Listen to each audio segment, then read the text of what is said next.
Joyeux anniversaire, joyeux anniversaire, joyeux anniversaire. Putain, mais qu'est-ce que tu fous? C'est pas mon anniv. Bah si, c'est aussi le mien d'ailleurs. Mais on est né le même jour. Mais non, c'est le 10e, je vois pas le raccord. Oh putain, ouais. Champagne.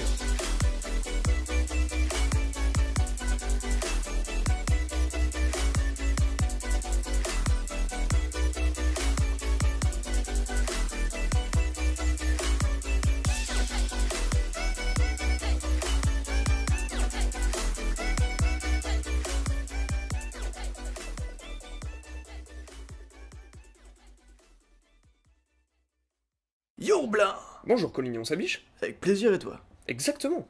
Bah, ils t'ont transféré de tôle ou pas? Non, c'est moi qui les ai livrés à la faucheuse. Du coup t'es sorti? Bah non, la faucheuse les a récupérés sans me donner les clés du gardien. Mais arrête de parler avec tes vieilles métaphores pourries, mec, je comprends pas là. Bon, ok. Le gardien me regardait. Je le regardais aussi, mais moi j'étais pas en tort. D'un seul coup, il s'est levé et est venu vers moi. Bon, en même temps, je l'avais appelé. Il est là, devant la grille à me fixer, mais son collègue l'appelle, donc il se retourne. C'est alors que je passe ma main à travers le grillage pour agripper son cou. Normalement, j'aurais pas pu à cause de mon pouce. C'est pour ça que je l'avais préalablement cassé. Je glisse mon autre main vers sa jambe pour prendre son flingue, et là, paf, shoot ses 8 collègues. Tout ça en 3 balles, j'étais fier. Mais pas le temps de se réjouir, qu'il commence à grignoter ma main, alors je me saisis de sa tête à des fins d'étouffement, quand soudain j'entends crier.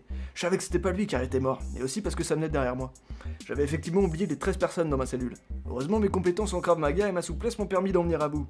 Mais c'est qu'après coup, je me suis rendu compte que la clé était restée sur le bureau du garde, donc je suis coincé dans la cellule avec tous les cadavres. Sale journée. Et toi? Moi, du coup, j'ai fait un stage. Ah, c'est cool ça. Un stage de quoi? Un stage de langage filmique. Avec Loac Romagna. Et tu l'as vu en vrai? Mais ouais, mec, c'était lui, mon directeur de stage. Oh la classe! Bon, et ben tu vas mettre ça en pratique parce qu'on parle de jusqu'au bout aujourd'hui. Ah putain, mais en plus, mais c'est celui qui nous a montré. Parfait. Bon, on commence avec un trépied dans le champ, juste après le générique, ici. Et un peu après, la clope du gars disparaît comme par magie. Trop fort. Bah attends, je commence avec une petite analyse facile, bon, que tout le monde aura vu de toute façon. Wilfried porte un t-shirt One Love, ce qui signifie dès le début du film que de toute façon, il trouvera qu'un seul vrai amour, puisqu'il n'y en a qu'un seul possible. Alors ça renforce vachement le final du film qui passe d'une fin sympa à quelque chose de purement grandiose. Ouais, c'est vrai que ce serait une coïncidence qu'il ait le même t-shirt que dans le film qui tournait le même jour. Hein. Non mais attends, mais tu peux pas faire ça, faut prendre chaque œuvre à part.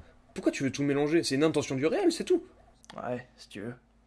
Bon, dans cette scène, le mec met la main sur sa souris, mais ne l'a plus au plan suivant. Et tout de suite après, il décroche un portable qui, de toute évidence, est éteint. Il a un problème avec la technologie ou c'est moi? C'est ça. Et la caméraman aussi, parce que, de toute évidence, il sait pas que la caméra chope tout ce qu'il y a devant l'objectif. Comme par exemple, je sais pas moi, ses cheveux. C'est chaud, putain. Une transition parfaite. Parce que... Dans cette scène, les gars galèrent avec le briquet, ils veulent pas le lâcher. D'abord il est sur la table, puis dans les mains du blond. Ensuite il est sur la table, puis dans les mains du noir. Hein? Dans les mains du noir? Mais y a pas de noir. Ah mais t'as raison, c'est peut-être une intention du réel de faire un film raciste Ah, alors. bah, arrête de faire ça, mec, t'y connais rien, je peux pas... Peut-être, mais je m'y connais en fort accord, et là on s'approche d'une sale scène. Sur ce plan-là, on peut apercevoir le cadreur dans la porte juste ici, on peut aussi l'apercevoir dans la bouteille là, et en prime on a le droit au matos dans le reflet de la fenêtre. Là c'est vrai que c'est bien joué. Merci. En avançant un peu, on voit que Wilfried chope sa bière qui disparaît au plan suivant. Mais c'est pas fini, car une avancée de plus, on se retrouve avec un regard caméra, plus le reflet du cadreur dans les 3 bouteilles, plus un scénario sur la table, et aussi un mec qui fait une sale tronche. Je t'emmerde. De quoi? Non, vas-y, continue. J'avais fini. Du coup, on passe sur une scène un peu plus loin. Pour faire court, on a droit à une mouche sur l'objectif, le portable de Wilfried qui est encore sur le plaid alors qu'il est parti en roulant, et au caméo du scénario dans le panier. Encore une scène bien remplie donc. Ouais, mais tu peux pas juste dénigrer cette scène pour 3 faux raccords, mec. Pourquoi? Mais c'est le principe de l'émission. Non mais je sais, mais cette scène, elle est juste incroyable. C'est la scène où on se rend compte que Wilfried et Coralie ont exactement les mêmes goûts, on pourrait croire que c'est son âme sœur.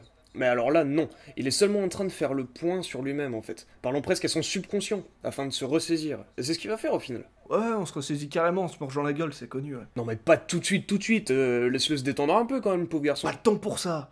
Y a un faux accord de position juste là. On voit clairement que d'un plan à l'autre, il est assis différemment. Ouais, c'est vrai. Bon, et maintenant j'aimerais savoir où se fournit l'équipe responsable de ça. Bah, à Levallois, derrière le pont qui est en arc de cercle. Non, mais je disais ça pour rigoler, pour me moquer, parce que c'est moche, quoi. Bah, c'est moche, ils se sont fait chier à filmer un pigeon, même si le plan est pas ouf, c'est pas si mal, quoi. Mais c'est un faux, t'es au courant? Oui, des faux pigeons qui se battent dans les parcs, c'est connu, ouais. Tu te fous de ma gueule, là. Mais bien sûr que je me fous de ta gueule. Ah, putain, tu me rassures. Incapable de faire confiance aux gens, toujours en train de voir le mal partout et inventer des trucs invraisemblables. T'es lourd à la fin. Ouais, c'est sûrement ça, ouais. Bah vas-y, termine du coup là.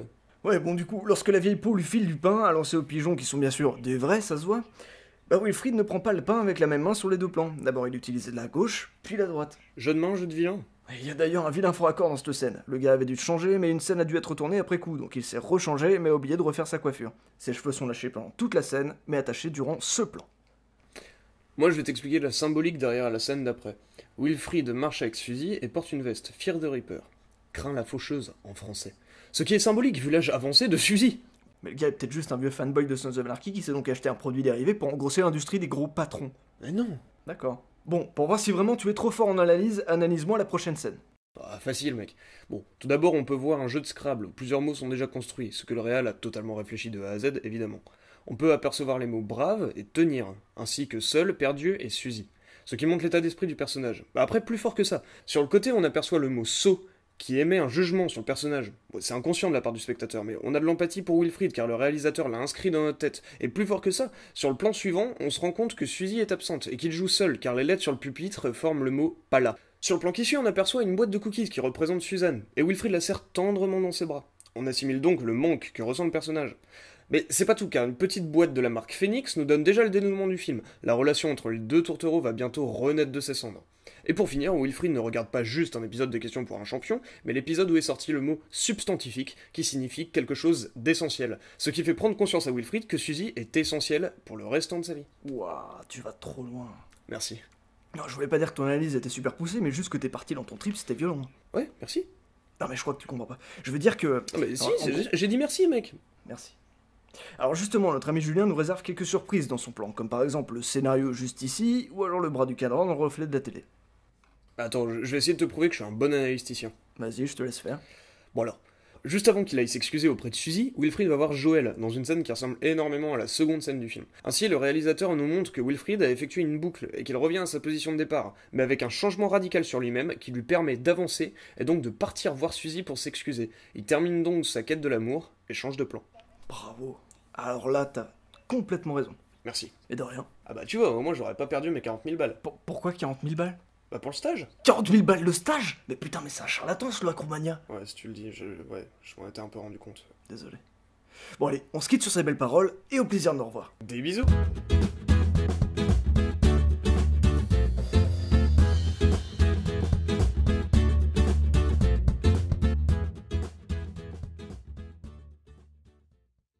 Putain, mais j'arrive pas à choper la clé. Mais elle est vraiment loin. 4-5 mètres, un truc comme ça. Ah bah oui, là c'est mort, mec. J'ai fait une corde avec les bras des gars que j'ai cloués ensemble, mais j'arrive à rien. Ah mais putain, mais c'est dégueulasse. Je suis d'accord avec toi, c'est vraiment dégueulasse de me faire ça, putain. Non mais attends, mais mec, arrête tes trucs, je vais venir te chercher. Non, on va faire autrement. Tu vas me trouver un max d'argent, s'il te plaît. Mais pourquoi? En fait, je vois au moins 3 bagnoles de flics qui viennent d'arriver dehors, donc il va y avoir une sale caution à payer. Ouais. Bah écoute, je vais voir ce que je peux faire, je vais essayer de te trouver ça. Merci, gros. De rien. Bon, attends, faut que j'y aille, j'ai un rencard là. Ah, bon bah alors, bonne chance. Ah merci, j'en aurais besoin.